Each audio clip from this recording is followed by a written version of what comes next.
Now let's take a deep dive into a rule from the White House that could have a big impact on our community. Today, the Trump administration announced its most aggressive plan yet to change legal immigration. The new rules here make it easier for the government to deny green cards to people they think might qualify for public assistance programs.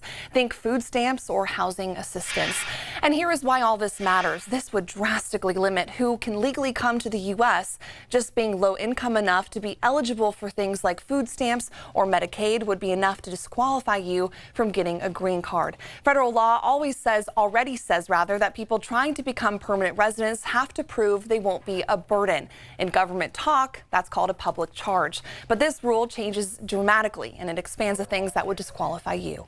A rule generally prevents aliens who are likely to become a public charge from coming to the United States or remaining here and getting a green card. Immigration advocates are really worried about this change. The Department of Homeland Security is estimating around 380,000 people will be impacted, but advocates say more will be impacted. Millions of people could be affected. This does not make America any greater as well. It is simply going to make us poorer, hungrier, and sicker.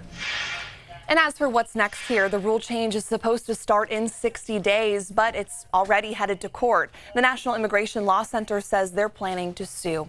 And California Attorney General Xavier Becerra says the state is ready to take legal action, calling this an attack on families and lower income communities of color. Of course, we'll keep you updated on what happens next.